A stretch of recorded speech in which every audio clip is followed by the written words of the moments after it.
Rėjus Bredberis. 9 metų pabaiga. Kągi, krimsdama skrebutį ir tyrinėdama ant kavos puodelio šono, atsispindinti kreivą savo atvaizdą, per pusryčius pareiškė Šeila. Šiandien paskutinio 9 metų mėnesio diena. Jos vyras Tomas žvilgtelėjo pro The Wall Street Journal viršų, bet nieko įdomaus nepamatęs, vėl ramiausiai sudribo kėdėje. Ką? Aš sakau, ėmė aiškinti Šeila, kad jau praėjo 9 metai ir tu turi visiškai naują žmoną. Tiksliau sakant, ankstesnės tavo žmonos nebėra. Taigi, mano manimu, mes daugiau nebe vyras ir žmona.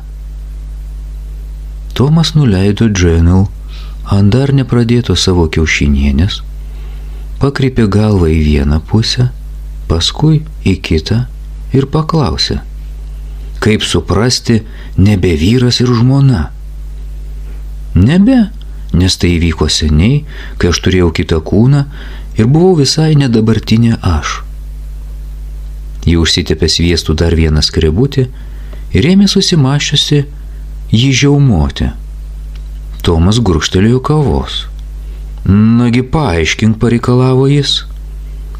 Mielas mano Tomai, negi tu vaikystėje ar kada nors vėliau neskaitei, kad mūsų kūnas, tas genų chromosomų fabrikas, kas 9 metai, man regis kas 9, visą žmogų perdaro iš naujo, molekulė po molekulės, nagus, blužnį, čiurnas, alkūnės, pilvą, sėdynę, ausų spenelius, viską.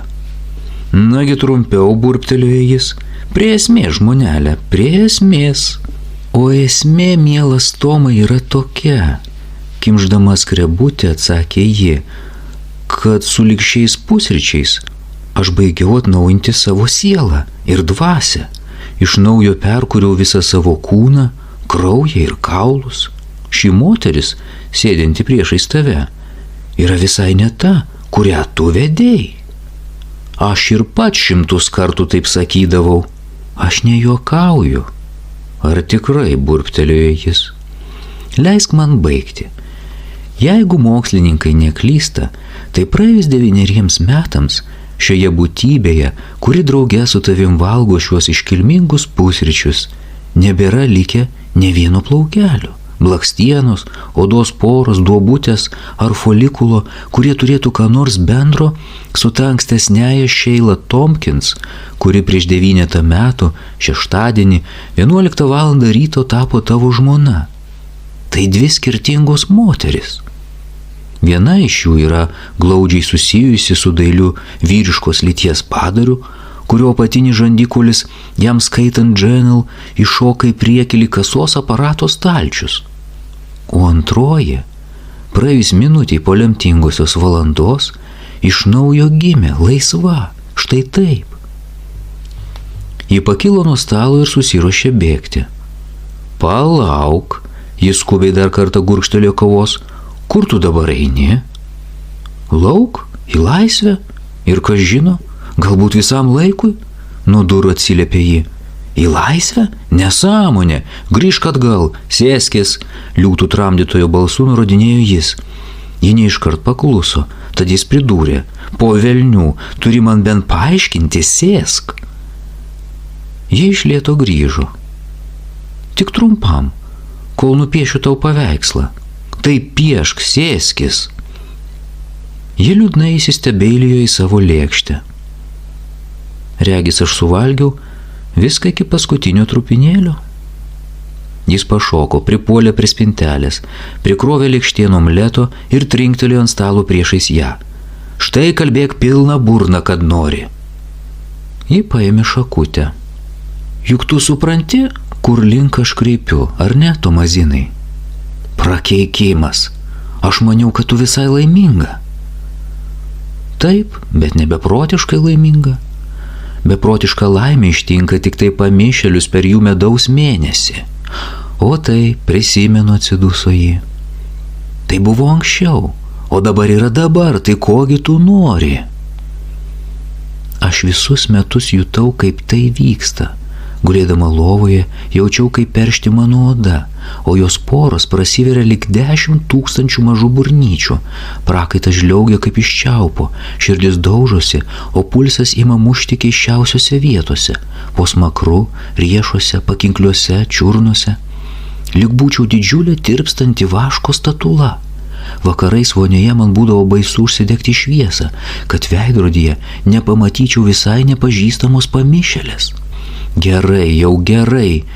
Jis išmaišė puodelėje 4 gabalėlius cukraus ir siurbtelėjo iš lėkštelės išsiliejusią kavą. Trumpiau.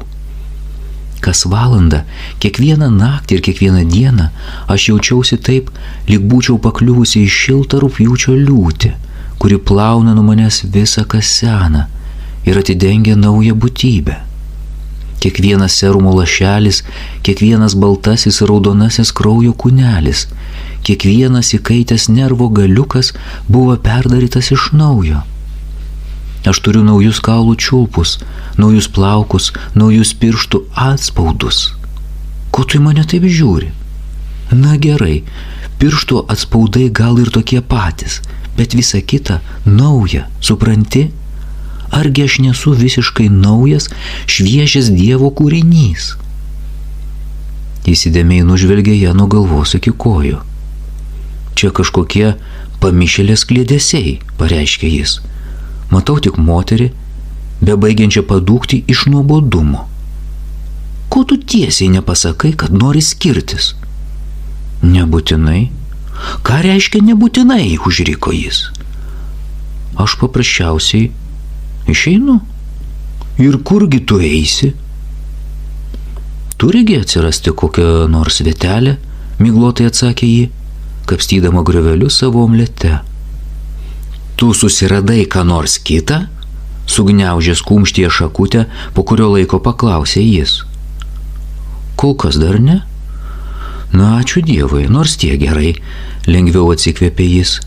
O dabar drožk į savo kambarį. Ką tai reiškia? Sumirksėjo ji. Šią savaitę daugiau niekur neisi, marš į savo kambarį. Ir jokių telefono skambučių, jokio televizoriaus, jokių. Ji pašoko. Kalbi kaip mano tėvas, kai dar buvau mokinukė. Po 100, jis tyliai nusijuokė, ko gero taip. Taigi marš į viršų ir liksi be priešpečių mergyt. Vakarieniai padėsiu tau maisto prie durų. Kai imsi gražiai elgtis, atgausi savo mašinos raktelius. O dabar drožk, išjung telefoną ir atiduok man kompaktinių diskų grotuvą. Kaip tu dristi, sušuko ji. Aš juk suaugusi moteris. Peraugusi. Tu nedarai pažangos. Tu regresuoji. Jei ta tavo sumauta teorija teisinga, tai per tuos metus tu ne tik nepatobulėjai, bet dargi suprastėjai. Nagi, drožk, į viršų. Išbliškusi, braukdama ašaras, jį nubėgo prie laiptų. Jei jau užlipus iki vidurio, jis pastatė koją ant žemutinės pakopos, išsitraukė iš kišenės nosinaitę ir tyliai šūktelėjo. Palauk. Ji neatsigręždama sustingo vietoje. Šeila. Po kiek laiko išspaudė jis. Dabar jau ir pats apsiašarojęs. Ką? Sušnibždėjo ji. Aš tave myliu, tarė jis. Žinau, atsakė ji, bet to negana. Turės būti gana, paklausyk. Ji tebelaukė stovėdama vidury laiptų. Jis pasitrynė rankomis veidą, tarsi mėgindamas išspausti kokią tiesą, karšlygiškai pagraibė savo apie burną ir akis, lyg būtų norėjęs užčiuopti ten saugomą paslaptį. Paskui jam iš lūpų išsiveržė šauksmas. Šeila! Man liepta eiti į savo kambarį, atšovė ji. Palauk! Kogi tu nori? Jo veidas nušvito. Akise suspindo ryžtas. Ranka įsirėmėsi turėklą, vedantį aukštyn, kur neatsisukdama stovėjo ji. Jeigu tai, ką tu sakai, yra tiesa, Taip, linktelėjo ji, kiekviena ląstelė, odos pora, blakstiena. 9 metai. Taip, žinau, bet paklausyk. Jis sunkiai nurijo seilės, tarsi stengdamasi suvirškinti savo sprendimą, kurį iš pradžių ėmė dėstyti tyliai ir nedrąsiai, o paskui vis tvirčiau. Jeigu yra taip, kaip tu sakai, taip yra, panarinusi galvą sumurmėjo ji.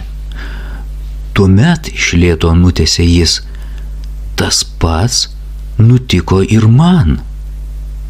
Ką? Ji nustebusi kilstelėjo galvą. Juk ne tau vienai tai būna tiesa. Tai būna visiems žmonėms, kurie gyvena pasaulyje.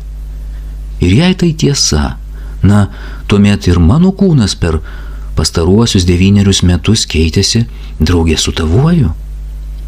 Kiekviena jo dalelė, kiekvienas nagas, visa oda, epidermis, ar kas dar ten yra. Nors aš nieko nejaučiau, visa tai turėjo pasikeisti. Jie išdidžiai pakėlė galvą, jos pečiai atsitėsi. Jis paskubom šnekėjo toliau. Ir jeigu tai tiesa, tuomet, Dieve gailestingas, aš irgi pasikeičiau.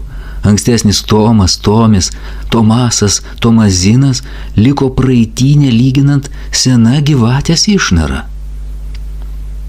Plačiai atsimerkusi, jie atidžiai klausėsi. Taigi, abu mes dabar esame naujutėliai, padarė išvadą jis. Tu esi ta nauja, daili moteris, kurią per pastaruosius metus aš vyliausi surasti ir pamilti. O aš esu tas vyriškis, kurio tu buvai beketinanti leistis ieškoti. Argi ne taip? Ar netiesa? Akimirką padvėjojusi, ji vos pastebimai linktelėjo. Mersi, švelniai pašaukė jis. Čia ne mano vardas, tarė ji. Nuo dabar tavo. Tu nauja moteris su nauju kūnu ir nauju vardu. Aš išrinkau tau vardą Mersi. O koks bus tavo vardas? Tuoj pat paklausė ji. Pala, reikia pagalvoti. Jis prikando lūpą ir nusišypsojo. Gal Frenkas? Tiesą sakant, brangioji, man tai iš tiesų svarbu. Frenkas? Pusbalsiu sumurmėjo jį. Frenkas ir Mersi. Mersi ir Frenkas. Ne kažin kaip skamba, bet bus gerai. Mersi. Ką? Ar tekėsi už manęs? Ką?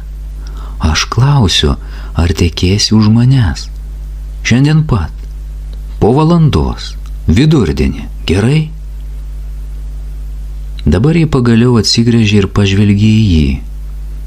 Jos veidas buvo šviežutėlis, švariai nupraustas ir įdegęs.